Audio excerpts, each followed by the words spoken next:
प्रभु यीशु की स्तुति हो, प्रभु यीशु की महिमा हो, वो बढ़े और हम घटे, हमारे जीवनों से महिमा मिले। यदि दोस्तों आप लोग उत्पत्ति ग्रंथ अगर ध्यान से पढ़ेंगे तो आपको पता चलेगा कि प्रभु पिता परमेश्वर ने जब आदम और हेवा को धरती पे बनाया तो उन्होंने उनके लिए कोई भी अंत नहीं बनाया, मतलब उनके लिए अमरता का एक जीवन उनको प्रदान किया था। तो प्रभु यीशु, अगर हम ऐसा सोच के देखें कि यदि आदम और हेवा परमेश्वर की आज्ञा को भंग नहीं करते और भंग करने के कारण वो फल नहीं खाते, प्रभु ने आज्ञा क्यों दी उनको? क्योंकि वो ऑलरेडी लूसीफर स्वर्ग राज्य में क्या कर चुका था? बहिष्कार कर चुका था, आज्ञा भंग करके उसे नीचे गिरा दिया गया था। तो आदम का एक टेस्ट था वहाँ पे कि एक ऑप्शंस था, अगर आदम और हेवा पिता परमेश्वर की उस आज्ञा को भंग नहीं करते जो उन्होंने अदन की वाटिका के दो फलों के बारे में, दो फलों के बीच में से उनको चुनाव दिया कि आप क्या करना, ज्ञान का फल नहीं, भले और बुरे के ज्ञान का फल नहीं खाना। अगर वो ये आज्ञा को भंग नहीं करते तो एक ऐसा जीवन आदम और हेवा अब तक उस अदन की वाटिका में जी रहे होते और हम सबको ये सब कहानी सुसमाचार का प्रचार करने की कोई ज़रूरत नहीं होती। लेकिन ऑप्शन में एक और चीज़ वहाँ रखी थी, परमेश्वर ने उन्हें वो आज्ञा दी थी कि ताकि वो उनको टेस्ट कर सके कि क्या वो मेरी आज्ञा को मानते हैं या ये वही करते हैं जो इनके मन में आता है। क्योंकि हमारा ईश्वर हमको गुलाम बनाने में इंटरेस्टेड नहीं है, उसने हमें आज़ादी दिया था। तो उसने आदम और हेवा को भी चुनने का डिसीज़न दिया था, भले और बुरे के फल के ज्ञान और जीवन के फल का, दोनों का फल वहाँ पे था। और पिता परमेश्वर ने उन्हें जीवन का फल खाने के लिए मना नहीं किया था, उन्हें ये फल खाने को मना किया था, ज्ञान, भले और बुरे के ज्ञान का फल। लोग बोलते हैं उन्होंने ज्ञान का फल खाया, ज्ञान का फल खाया नहीं, उन्होंने भले और बुरे का ज्ञान तो आएगा लेकिन वो साथ में अच्छाई और बुराई दोनों लेके आएगा। और ये जब मनुष्य को अच्छाई और बुराई दोनों का ज्ञान आ जाएगा तो मनुष्य पूरी तरीके से क्या हो जाएगा, अपने इस ज्ञान के ऊपर डिपेंड हो जाएगा और अपने बनाने वाले को, अपने रचयिता को भूल जाएगा। जैसे कि एग्जाम्पल देख लीजिए, बच्चे, हमारे जब बच्चे होते हैं, छोटे होते हैं, तो वो पूरी तरीके से माँ बाप के ज्ञान पे डिपेंड होते हैं, माँ बाप की आज्ञा पे। बोलते बेटा बैठ तो बैठ, उठ तो उठ, ये मत खाओ, वो उसको हाथ मत लगाओ। तो ये बच्चे हमारा हर आज्ञा का पालन करते हैं। लेकिन जैसे जैसे उनको संसार का ज्ञान आते रहता है, भले और बुरे का ज्ञान आते रहता है, वो धीरे धीरे बागी हो जाते हैं, उन्हें डिसिप्लिन में रहना बिल्कुल पसंद नहीं है। और आजकल का तो ज़माना दोस्तों इतना ख़राब है, इतना ख़राब है कि अब के बच्चे तो बिल्कुल भी किसी भी डिसिप्लिन में रहना पसंद नहीं करते। वो इतने, उनका दिमाग इतनी ज़्यादा संसार के ज्ञान में भर चुका है कि उनको लगता है हर चीज़, हर पाप चलता है, हर गलत काम चलता है, क्योंकि हर गलत काम दूसरा व्यक्ति कर रहा है।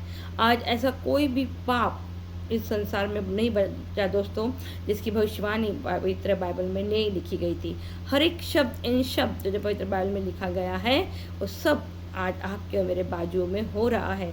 और माँ बाप, बड़े बुजुर्ग सब के सब कहीं ना कहीं अपाहिज हो चुके हैं, कमज़ोर हो चुके हैं। डर के मारे बोलो या समाज के डर के मारे बोलो या अपने बच्चों के डर के मारे बोलो, वो अपने बच्चों से सच बोलने में उनकी हिम्मत ही नहीं है कि बेटा ये गलत है, मेरी बेटी ये गलत है, ऐसा मत कर, इससे ईश्वर का नाम खराब होगा, इससे हमारे समाज, हमारे प्रभु का नाम खराब होगा, हमारे समाज का नाम खराब होगा। ऐसे बोलने की हिम्मत हमें हमारे बच्चों को बोलने की बची ही नहीं है। इसे दोस्तों हर माँ बाप चाहते हैं कि उसके बच्चे क्या करे, अपने माँ बाप के ऊपर डिपेंड रहें, क्योंकि कोई भी माँ बाप अपने बच्चों का बुरा नहीं सोच सकता। वैसे ही उस अदन की वाटिका में हमारे बनाने वाले ने, हमारे सृष्टिकर्ता ने आदम और हेवा के लिए एक उत्तम योजना बनाई थी और वो सब उनके भले के लिए थी। लेकिन मैंने जैसे कि कहा, हमारा पिता हमको गुलामी में बना के, बंधन में बना के रखना नहीं चाहता था, हमें आज़ादी, फ्रीडम देना चाहता था। तो उसने फ्रीडम दिया और फ्रीडम देने के बाद उन्होंने क्या कहा कि भले और बुरे का ज्ञान का फल आप मत खाना। लेकिन जब उन्होंने दो ऑप्शन उनके पास रखे थे, उनमें से उनको पता चल गया कि आदम और हेवा क्या करने वाले हैं, उस दूसरे ऑप्शन को चुनने वाले हैं, वो मेरी आज्ञा को क्या करने वाले हैं, भंग करने वाले हैं और वो उस फल को खाएंगे। अगर आदम और हव्वा वो फल खा लेंगे, तो खा लेने के बाद का जीवन उनका कैसा होगा, और मुझे वापस फिर से अगर आदम और हव्वा को फिर से उधर की वाटिका में वापस लेके आना है, तो उसके लिए मुझे क्या करना पड़ेगा। ये सारी बातें पिता परमेश्वर ने उत्पत्ति ग्रंथ में ही ऑलरेडी डिसाइड करके रख दी थी। ऑलरेडी सब कुछ लिखित हो चुका था। ये सारी योजनाएं पहले से ही बन चुकी है, क्योंकि परमेश्वर हमारा भविष्य जानने वाला ईश्वर है। तो जब उसने आदम और हव्वा को ये बनाया, उसको ये आज्ञा दी, और आज्ञा देने का जब उन्होंने देखा, तो भविष्य देखा, तो उनको पता चल गया कि आदम और हव्वा क्या करने वाले हैं। वो मेरी आज्ञा को भंग करने वाले हैं। तो यदि वो मेरी आज्ञा को भंग करेंगे, तो मुझे उन्हें कर वापस फिर से अदन की वाटिका में लेकर आना है। तो मुझे क्या करना चाहिए। ये योजना प्रभु ने पिता ने पहले से बना के रखी थी कि यदि आदम और हव्वा ऐसा करेंगे, तो मुझे मनुष्य बन के संसार में जाना पड़ेगा और अपने आप को बलि चढ़ाना पड़ेगा। हाँ, ईश्वर ने स्वयं को ही मनुष्य बना के हमारे बीच में रखा, ताकि वो बलि के द्वारा वो जो पाप आदम और हव्वा ने उस अदन की वाटिका में किया, आज्ञा भंग करने का पाप, उसको पूर्ण कर सके। दोस्तों, हमारा ईश्वर हमसे इतना प्यार करता है जिसकी कोई हद नहीं है। दोस्तों, ये प्रेम का ही प्रतीक है कि ईश्वर इतने सालों तक दुनिया को खींच रहा है। जो दुनिया उसने बोला और बना दी, उस दुनिया को उसको नाश करने में ज़्यादा समय लगने वाला नहीं है। विदिन सेकेंड में वो सब कुछ को डिस्ट्रॉय कर देता है। तो फिर के प्रकाश नगर में भविष्यवाणियों की किताब में प्रभु एक एक बातें लिख रहा है कि मैं पहले ऐसा करूँगा, फिर ऐसा करूँगा, फिर और ऐसा करूँगा, फिर ऐसा होगा, फिर मैं दूतों को। कारण क्या है कि प्रभु फिर थोड़ा थोड़ा करके हमें अलर्ट करने को, क्योंकि हमारा परमेश्वर चाहते हैं कि एक भी आत्मा अंत तक बच जाए, और एक आत्मा और एक आत्मा, तो उनके लिए बहुत क्योंकि उनके बच्चे हैं वो सारी आत्माएं, उनके अंदर से निकला वो पावर है, वो पावर को नाश होते हुए देखना नहीं चाहते। इसलिए ये तो उनके लिए दुनिया का नाश करना कोई बड़ी बात नहीं है। दोस्तों, जिस शक्ति ने अपने शब्द मात्र से पूरे ब्रह्मांड को रच दिया है, उस शक्ति को, इस ब्रह्मांड को डिस्ट्रॉय करने के लिए ज़्यादा समय लगने की ज़रूरत नहीं। लेकिन तो फिर ये सब क्यों हो रहा है कि प्रभु विपत्तियाँ लाने वाले हैं, अकाल लाने वाले हैं, टिड्डियों को भेजने वाले हैं, दूतों को भेज के समुद्र भूकंप लाने वाले हैं, अकाल लाने वाले हैं, हम महामारियाँ लाने वाले। कारण क्या है दोस्तों? इसका कारण यही है कि इन विपत्तियों के दौरान भी शायद कोई मनुष्य अपना मन फिरा ले और पश्चाताप कर ले और ईश्वर के पास लौट आए। और आखिरी में, अंत में, तब दोस्तों युद्ध होना ही है। और ये सब कुछ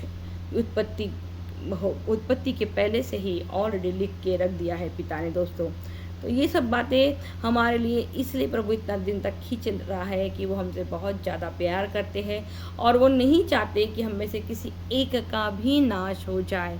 वो अपने बच्चों को, जिस तरीके से उन्होंने यहूदियों को के लिए 40 सालों तक उस जंगल में यात्रा की, 40 साल का प्राण परमेश्वर का नहीं था, यहूदियों का था। उन मिस्र से निकलने के बाद, मिस्र से लेके अगर इज़राइल के बीच की अगर आप दूरी देखोगे, आप गूगल में जाके सर्च करोगे, तो ज़्यादा दिनों की नहीं है वो, लेकिन और वही कम दिनों की जो समय था, उन्हीं दिनों का प्लानिंग पिता परमेश्वर की भी थी। लेकिन क्योंकि इजरायली लोग गुनगुनाए और उनको फिर से अपने परमेश्वर पे विश्वास ही नहीं हुआ, और उन्होंने इस यात्रा को जो बहुत छोटी थी उसे बड़ी कर दिया। लेकिन उन्होंने अपने चॉइस का रास्ता चुना, और फिर यहाँ परमेश्वर देखते हैं हम लोग कि उसने अपने बच्चों को छोड़ा नहीं। उनके साथ इस यात्रा में वो 40 सालों तक चला। इस 40 सालों में जो जो यात्रा में दुख तकलीफें आई, उन तकलीफें उनका साथ दिया। उनको कभी पानी दिया, कभी खाने को दिया, कभी मटन दिया, कभी रहने को दिया, बहुत संहिता दी, रीति रिवाज दिए, उनको पर्व दिए, उन्हें याचक वंश दिया, न जाने कितनी सारी फैसिलिटी इन 40 सालों के बीच में परमेश्वर उनको देते गए। और एक बहुत बड़ा रहस्य है कि ईश्वर 40 सालों तक आम जनता के साथ रहा। और देखिए, एक अद्भुत कहानी, एक व्यक्ति के द्वारा उसने उन यहूदियों के साथ वाचा बांधी, ताकि वो अपने दिल की हर एक बात क्या कर सके, उन लोगों तक पहुंचा सके। दोस्तों, हमारा ईश्वर प्रेम है और वो हमसे बहुत प्रेम करता है, इसीलिए इतना सारा सहन कर रहा है। वो इतना ताकतवर है दोस्तों, इतना ताकतवर है कि हम उसके सामने कुछ भी नहीं हैं। मैं आप लोगों को बार बार अपने इन वीडियो के माध्यम से यही बात बताना चाहती हूँ, बताने की कोशिश कर रही हूँ कि हमारा ईश्वर बहुत ही ज़्यादा ताकतवर है। जिस ईश्वर को आप और मैं मानते हैं, हम सचमुच वो हमारी प्रार्थना और कल्पनाओं से परे है। तो आज कलीसिया के बीच में ईश्वर का भय लगभग समाप्त हो चुका है। कलीसिया वही कर रही है जो उसके शरीर के इंजॉयमेंट के लिए सही है दोस्तों।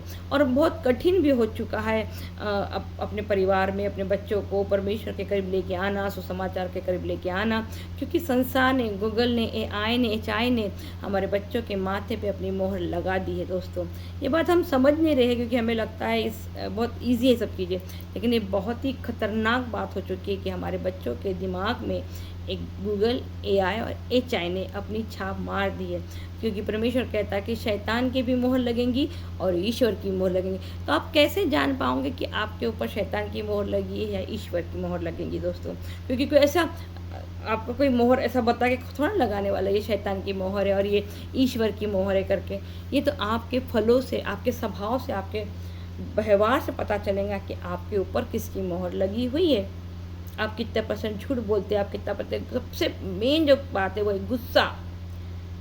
हर बात पे, छोटी छोटी बात पे गुस्सा आ रहा है आपको, तो समझ लीजिए दोस्तों कहानी बहुत ज़्यादा गड़बड़ है। दूसरा, पेशेंस नहीं है आप में, आप किसी को सुनना नहीं चाहते। आप पे किसी और की मोहर लगी है दोस्तों, ईश्वर की नहीं है। आप सिर्फ और सिर्फ अपने बारे में सोचते हैं, मैं। आपको किसी और की मोहर लग चुकी है, आपको प्रभु की मोहर नहीं लगी है। तो चेक कीजिए दोस्तों, क्योंकि प्रभु का मैं ईश्वर मसीह बोला कि मैं सेवा करवाने नहीं करने के लिए आया हूँ। मैं तुम्हें तुम्हारे फलों से पहचानूंगा। तो ये फल प्रभु ने नहीं कहा मैं तुम्हारे वरदानों से तुम्हें पहचानूंगा। हाँ, यीशु मसीह ने बोल रहे वचन में कि वो मैं तुम्हें तुम्हारे वरदानों से पहचानूंगा, मैं तुम्हारे फलों से पहचानूंगा। वरदानों से, वरदानों का उपयोग तो पूरी दुनिया कर रही है। पवित्र आत्मा के वरदानों का, चंगाई, चमत्कार और बहुत बड़े बड़े ज़रूरतें पूरी करने का पवित्र आत्मा कर रहा है।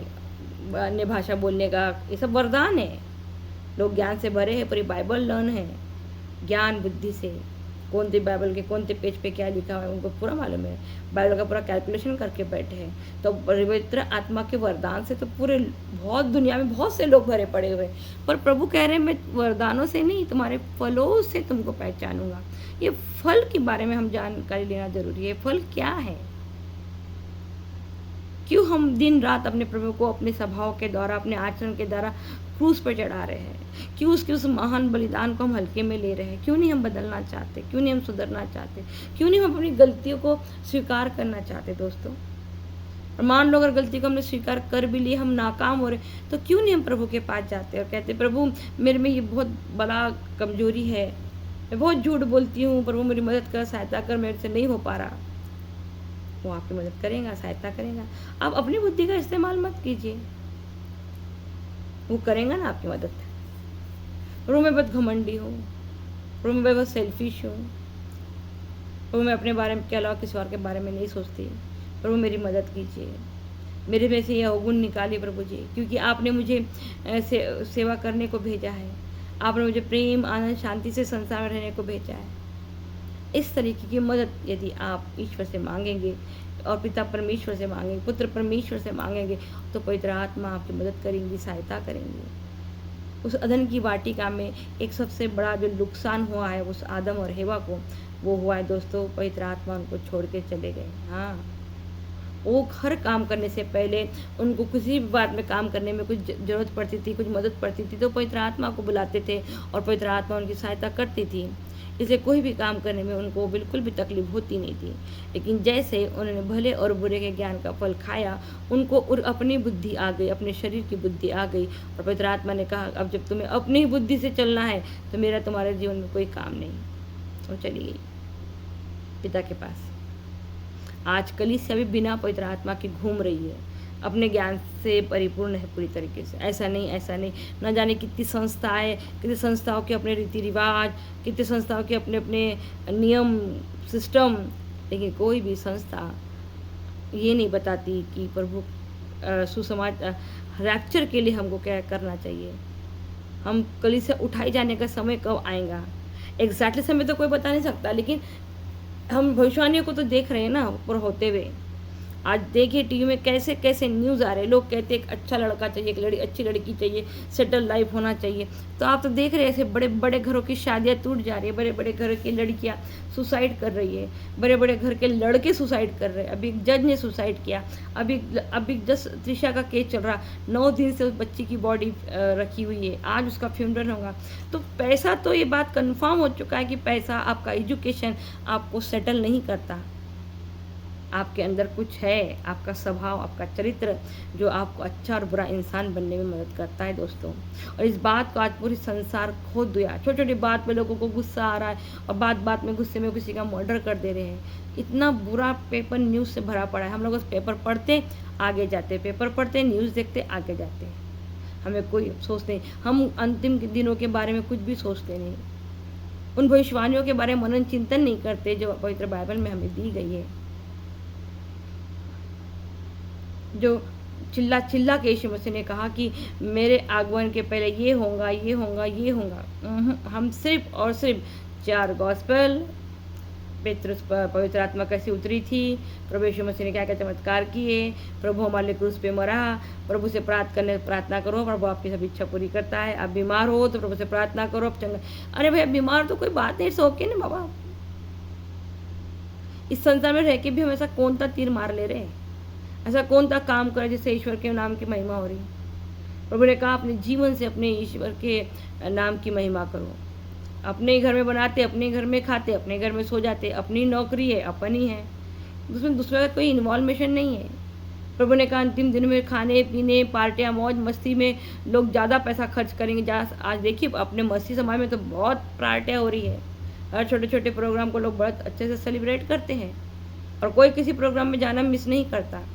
क्योंकि उसका एक वो भी एक कारण है कि आजकल इनविटेशन करने के लिए किसी के घर जाना नहीं पड़ता, मोबाइल में व्हाट्सएप पे डाल दो या कॉल कर दो, लोग आ जाते हैं। लोग जाते भी खाने के लिए।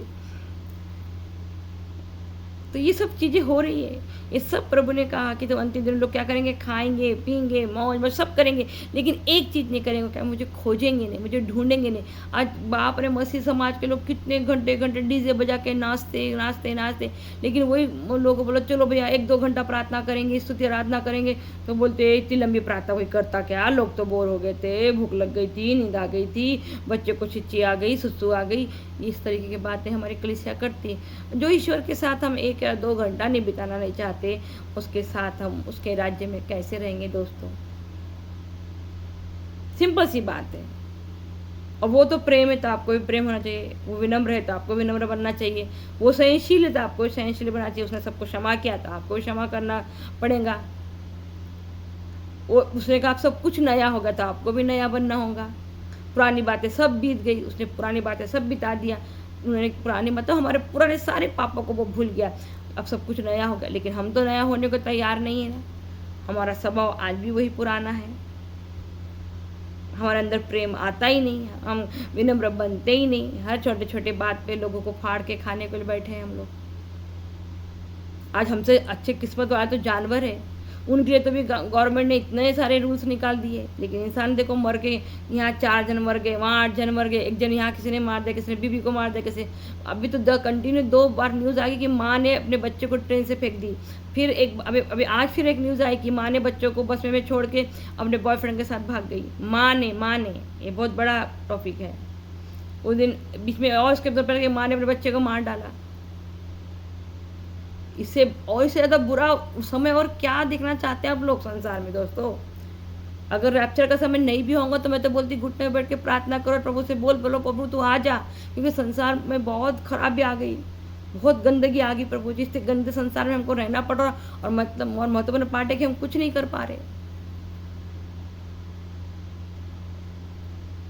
आज एक भाई के लिए उसकी बहन है, शादी को 2 महीने 3 महीने में मर गई, एक बार 5 महीने में ये मर गई। फिल्मों में जैसा हीरो विलेन के साथ करता वैसे पति पत्नियां घर के अंदर लड़ रही है, जैसा फिल्मों में हीरो करता वैसी रियल लाइफ में लड़कियां लोग प्लानिंग कर रही है। ये सब हो क्या रहा है क्या ये सब।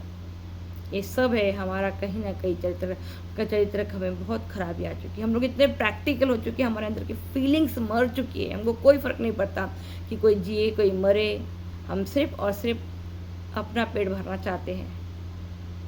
2000 के बाद वैसे भी समय बहुत ख़राब है। 2000 बाद के बाद जितने भी बच्चे पैदा हुए वो सब देखिए, सब गूगल के बच्चे, गॉड के बच्चे नहीं हैं। वो माँ बाप की आज्ञा को मानने वाले नहीं, माँ बाप को पूछने वाले बच्चे हैं कि तुमने हमारे लिए क्या किया, तुम भी तो ऐसे थे, तुम भी तो वैसे। दोष लगाने वाली पीढ़ी है पूरी तरीके से। इसलिए मेरे प्रभु ने कहा, धन्य है वे माँ जिसने बच्चा नहीं जना, जिसने दूध नहीं पिया। वो जानते थे कि जब अंत समय में आएंगे और जब ये पीढ़ी आएंगी तो ये बच्चे लोग माँ बाप को नहीं पूछेंगे। इसलिए मैं रिक्वेस्ट करती हूँ जितने भी लोग मेरे वीडियो देखते हैं वो अभी जस्ट पेरेंट्स बने हैं, तो बच्चों को आत्मा में ज़रूर बढ़ाइए, उन्हें पवित्र आत्मा के बारे में बताइए, उन्हें पिता पुत्र, उनको बाइबल पढ़ के सुनाइए। हाँ, छोटे से उम्र में ही उनके कानों के पास पवित्र बाइबल सुनाइए। टीवी और मोबाइल सुन रहा ना आपका बच्चा, तो बाइबल भी सुनाइए। नहीं तो दोस्तों यही बच्चे जब ताकत में आ जाएंगे, शरीर में आ जाएंगे, आपकी कोई सुनेंगे नहीं। अभी तक तो लड़का लड़की गर्लफ्रेंड बॉयफ्रेंड एक समय के बाद अपने घर में गर्लफ्रेंड बॉयफ्रेंड ला रहे, लेकिन अब समय आ जाएगा कि वो छोटी उम्र में आपके सामने, जैसा अमेरिका में होता है ऐसा सब करेंगे। ये क्या कैसा न्यूज़ है, जब 10वीं क्लास की लड़कियाँ माँ बन रही है, एग्ज़ाम देते हुए लड़की ने बच्चे को जन्म दिया, बच्चा बाथरूम में जन्म हुआ। ऐसे कई केसेस है जो तो अभी लेटेस्ट आया। 2 साल से रिलेशनशिप में थी वो लड़की, बताइए इससे ज़्यादा गंदगी और क्या हो सकती है। अगर 14 साल की वो लड़की है, एग्ज़ाम देने को आई, तो 12 साल की उम्र से किसी पुरुष एक लड़के के साथ, या वो लड़का भी ज़्यादा उसी की उम्र का होगा, तो उन अपने बचपन में तो जिया ही नहीं दोस्तों। एक समय था जब हम लोग बाल विवाह को रोकना चाहते थे ताकि लड़की और लड़के लोग, बच्चे लोग अपना जीवन जी सके, उनको ज़िंदगी जीने का मौका मिल सके। लेकिन आज तो खुद ही बच्चे लोग खुद बाल विवाह करना चाहते हैं। कैसे रोकेंगे? बॉलीवुड और हॉलीवुड और टॉलीवुड ने हमारी इस नस्ल को पूरी तरीके से बर्बाद करके रख दिया है दोस्तों। लाइफ स्टाइल के चक्कर में हमने लाइफ जीना ही छोड़ दिया है। हम अपने अलावा अपने घर में किसी और दूसरे को बर्दाश्त नहीं करना चाहते। हमारा घर, हमारे घर की साफ़ सफाई, हमारे घर का मेंटेनेंस, इससे ज़्यादा हम किसी को चाहते नहीं।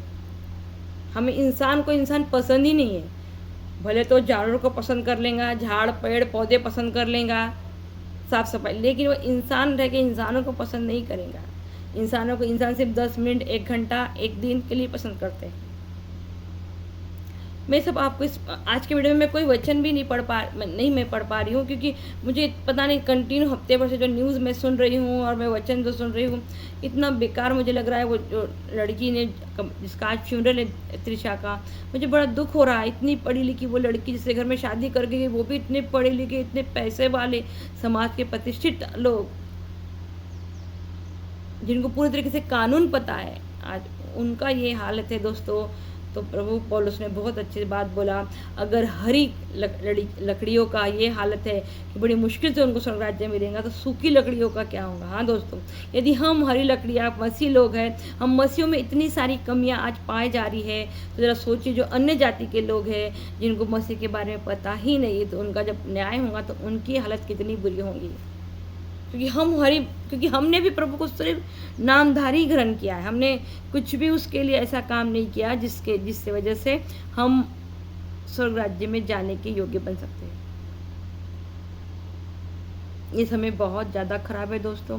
सिर्फ इसलिए नहीं कि हमको सिलेंडर नहीं मिल रहा, हमको पेट्रोल नहीं मिलने वाला है, कि महंगाई बढ़ने वाली, इसलिए भी कि हमको अब अपने चरित्र को, अपने परिवार के चरित्र को, अपने परिवार की एकता को, अपने परिवार के प्रेम को यही वो समय जो प्रभु ने कहा, जो अंतिम समय तक ये अंतिम समय है, ये हमारा धैर्य का समय है। और अब हमारा परिवार में हम सबको बहुत ज़्यादा अपने आप को प्रेम, आनंद और शांति में बांध के रखना होगा दोस्तों। एक दूसरे से जुड़ के रहना पड़ेगा, क्योंकि अब जो समय है ये पूरी तरह से टोटल तरीके से शैतान के अधीन है, और खुद देने वाली परमेश्वर है। पहले था कि शैतान हमको सताता था, लेकिन अब खुद परमेश्वर प्रभु ने दे दी उनको। इसलिए जब हम कोई प्रार्थना करने वाले लोग जाते थे तो भूत निकलते थे, क्योंकि प्रभु ने परमिशन देता था। लेकिन अब प्रभु ने छोड़ दिया, क्योंकि प्रभु भी थक गया है हमको चमत्कार चंगाइयाँ दे दे के, हमारे वही सेम प्रार्थनाएं कर करके। हर दूसरा व्यक्ति बीमार है, आज कलीसिया सबसे ज़्यादा बीमार है, और हर दूसरा व्यक्ति बीमारी से ये बीमारी की चंगाई के लिए नबी ना करता है, प्रार्थना करता है, कोई भी पुनरुत्थान के लिए प्रार्थना नहीं करता, रैप्चर के लिए प्रार्थना नहीं करता, प्रभु यीशु मसीह के आगमन के लिए प्रार्थना नहीं करता। हर एक व्यक्ति सिर्फ और सिर्फ रोटी, कपड़ा, मकान, मान सम्मान इनके लिए ही अपने जीवन में प्रार्थना करता। प्रभु भी थक गए हमारी ये प्रार्थनाएं सुन सुन के और दे दे के, और प्रभु हंसते भी होंगे हमारे पे। प्रभु कहते होंगे, बेटा मैं तुमसे जब साफ साफ शब्दों में मैंने तुमसे कह दिया है कि मैं एक नया आकाश और एक नई पृथ्वी बनाता हूँ, तो तुम इस पुराने पृथ्वी में, इस पुराने आकाश में करोड़पति बन जाओ, अरबपति बन जाओ, खरबपति बन जाओ। इस सब तो मैं मैश करने वाला हूँ ना। तो इसका दो ही बात है, या तो तुमको इस बात पे विश्वास नहीं है, दूसरा आपको इसी संसार में रहने में इंटरेस्ट है, इसके अलावा कुछ नहीं होता। क्योंकि आपने देखा शुरुआत की कलीसिया ने क्या किया था, अपना सब कुछ बेच के एक दूसरे की मदद कर रहे थे, और सब में सबका साझा था, कोई को किसी की बात की कमी नहीं थी। लेकिन आज हमारे कलीसिया में ऐसा ही नहीं। हम जिस कलीसिया में रहते, जिस इलाके में रहते, उसी इलाके में जाने कितने गरीब है, और हम जिनके पास नहीं है उनके पास जाना भी नहीं चाहते, देखना भी नहीं चाहते, लेकिन जिनके पास है उन्हीं को और देना चाहते हैं। जिनके पेट भरे हुए उनको जा के खिलाते रहते हैं, क्योंकि ये मिलता ना, अप्रिशिएट मिलता। वाओ, प्रभु बोला तू दाएं हाथ से देगा तो बाएं हाथ से ना पता चले, ऐसा दान दे। हाँ, ऐसा ही दान देना है दोस्तों। ऐसे लोगों को आपको दान देना है जिसके बदले में वो आपको कभी एक थैंक यू भी ना बोले तो चलेगा। मेरा फिर रिक्वेस्ट है, संसार में आपने जो कुछ भी एक्स्ट्रा का बटोर के रखा है, इस समय आ गया है कलीसिया की शुरुआत का समय, क्योंकि अब हम अन्य जातियों से अनुग्रह ऑलरेडी खत्म हो चुका है। अब वापस कहानी यहूदियों के पास जा रही है। दोस्तों आप संत पौलुस का पत्र पढ़ लीजिए, रोमियो का पत्र पढ़ लीजिए, कुरिन्थियों का पढ़ लीजिए, वहाँ बहुत अच्छे से उन्होंने बताया है कि हम सब अन्य जातियों को एक लिमिट, क्योंकि प्रभु कैलकुलेट है, ऐसा नहीं है उससे कभी भी कुछ भी करने वाला ईश्वर नहीं है। हर चीज़ का अपना एक समय है, समय के हिसाब से अब इस समय खत्म हो चुका है अन्य जातियों के लिए, अब ये समय चालू हो गया है यहूदियों के लिए। अब प्रभु का पूरा रुझाव कहाँ चले गया है, यहूदियों के पास। तो इसके पहले कि कलीसिया रैप्चर में उठा ली जाए, दोस्तों मेरी रिक्वेस्ट है आप लोगों से, पश्चाताप कर लीजिए, अपने आप को विनम्र बना लीजिए। इस संसार में कुछ भी चीज़ ऐसी चीज़ है जिस पे आपका मन है, उससे अपना मन फिरा लीजिए। हो सके तो जो भी चीज़ ऐसी चीज़ है जिसकी आपको ज़रूरत नहीं, पर आपने उसको बांध के पकड़ के रखा है, दे दीजिए दोस्तों। क्योंकि क्या पता यही चीज़ें स्वर्ग राज्य में आपके लिए घर बनाने का काम करेंगे, आपके लिए कुंजियाँ बनाने के काम करेंगे। क्योंकि मेरा प्रभु जो बोलता है वो करके दिखाता है। उसने कहा है कि मैं नया आकाश और नई पृथ्वी बनाऊंगा, इट्स मीन्स वो बनाएगा ही बनाएगा। मेरी आप लोगों से फिर एक रिक्वेस्ट है, पवित्र बाइबल को पढ़िए, पवित्र आत्मा से मदद मांगिए, सहायता मांगिए कि वो आपको इस बाइबल को समझाए। दोस्तों हम में से कोई भी परफेक्ट नहीं है, लेकिन प्रभु यीशु मसीह के नाम से हम स्वर्ग राज्य में जाएंगे। लेकिन इसका मतलब ये बिल्कुल नहीं है क्योंकि हम परफेक्ट नहीं है करके हम मनमाना जीवन जीते जाएं। हम कोशिश अपने प्रभु के योग्य बनने की हर दिन हर क्षण कोशिश करते रहे, हम पवित्र बनने की कोशिश करें, हम विनम्र बनने की कोशिश बने, हम सहनशील बनने की कोशिश करें, ताकि हम प्रभु के, क्योंकि प्रभु ने आपको और मुझे अपने प्रतिरूप में बनाया है, तो हमको फिर से वही रूप अगर हासिल करना है तो हमको प्रभु से मदद मांगना पड़ेगा। दोस्तों प्रभु का आगमन बहुत निकट है दोस्तों। एक खुशी, एक इतना महान जीवन आपको और मुझे देने वाला है प्रभु। लेकिन मेरा प्रभु किसी के साथ ज़बरदस्ती नहीं करता है, चॉइस आपकी है। आप इसी धरती में रहना चाहते हैं तो ये आपकी चॉइस है, आप परमेश्वर के साथ जाना चाहते हैं तो आपकी चॉइस है। अगर आप वाकई में कलीसिया के नामक दुल्हन बन के तैयार रहे, प्रभु आपको आके ले जाएगा। आप उसकी बाट जो हो रहे हैं, आप उसका इंतज़ार कर रहे हैं, और आप आनंद के साथ, कुड़कुड़ा के नहीं। तो बहुत से लोग तो इतने बीमार है कि उनके बचने के चांसेस नहीं है, फिर भी प्रभु से प्रार्थना कर रहे हैं, प्रभु मुझे चंगा कर, मैं अच्छी होना चाहती, मैं और मटन खाना चाहती। ये मत कीजिए दोस्तों। प्रभु बहुत हर्ट होता है, प्रभु बोलते मैं इसको इतना जीवन दिया फिर भी ये मुझे चंगा ही मांग रही है। नहीं बोलती प्रभु तो सुख दे, या जैसे कि आपको पता है ना, दानियल के तीनों दोस्तों को आग में डाल दिया, तो जब राजा ने बोला कि तो क्या हमारे को तो ईश्वर मना, तो बोला हमारा ईश्वर हमको क्या बचाएगा, नहीं बचाएगा तो कोई बात नहीं, वही ईश्वर था, वही ईश्वर है, वही ईश्वर रहेगा। ये ऐसा वाला विश्वास। हमारे बीमार है हम, ठीक है प्रभु मुझे चंगा कर तो मत कर, तू ही मेरा ईश्वर है प्रभु, मेरी बीमारी से भी तुझे महिमा मिले। ये ऐसी प्रार्थना हमको चाहिए। आनंद, प्रभु नाम सचमुच मैं तुमसे कहता हूँ, सच सच तुम आनंदित रहो। दोस्तों, आनंदित रहिए, ईश्वर से प्रार्थना कीजिए, हर समय में अपने आप को विनम्र बनाने की कोशिश कीजिए, अपने गुस्से पे नियंत्रण रखिए, क्योंकि हर पाप की शुरुआत गुस्सा है दोस्तों।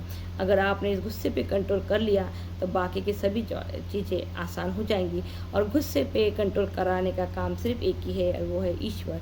यीशु मसीह से मदद मांगिए ताकि वो हमारे इस मनुष्य स्वभाव को अपने हमारा बनाने में हमारी मदद करे, सहायता करे।